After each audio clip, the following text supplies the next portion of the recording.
बिस्मिल्लाहिर्रहमानिर्रहीम। अस्सलाम वालेकुम दोस्तों, आज की नई वीडियो नई अपडेट के साथ मैं आपकी खिदमत में हाजिर हूँ। सरकारी मुलाजमीन के हवाले से नई और अहम तरीन अपडेट आप दोस्तों के साथ शेयर करने जा रहा हूँ। ये नोटिफिकेशन 19 दिसंबर 2024 का जारी किया गया है, जो कि मुस्तहिक मुलाजमीन को नौकरी ना देने के हवाले से ये नोटिफिकेशन जारी किया गया है।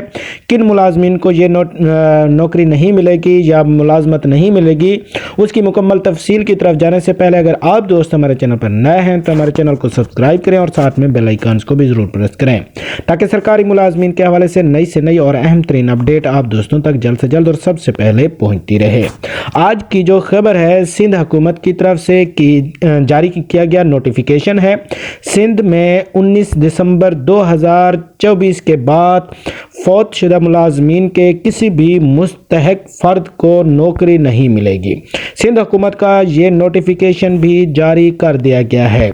इसी के हवाले से आपको बताते चलूँ कि कुछ माफिया के लोग फौत शुदा कोटा के तहत भर्ती मुलाजमीन को ब्लैकमेल भी कर रहे हैं कि फौत शुदा कोटा भर्ती मुलाजमीन की तनख्वाहें बंद कर दी जाएंगी।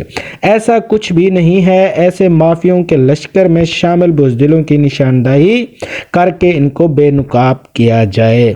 ये सिंध हुकूमत की तरफ से जो नोटिफिकेशन 19 दिसंबर 2024 को जारी किया गया है और ये लागू होगा 19 दिसंबर 2024 के बाद फौत शुदा मुलाजमीन के किसी भी मुस्तहिक फ़र्द को नौकरी नहीं मिलेगी। सिंध हुकूमत की तरफ से ये नोटिफिकेशन भी जारी कर दिया गया है। मज़ीद मुलाजमीन के मुतालिक नई से नई और अहम तरीन अपडेट के लिए हमारे चैनल का विजिट करें और हमारे चैनल को सब्सक्राइब करें। अल्लाह हाफ़िज़, अपना ख्याल रखिएगा।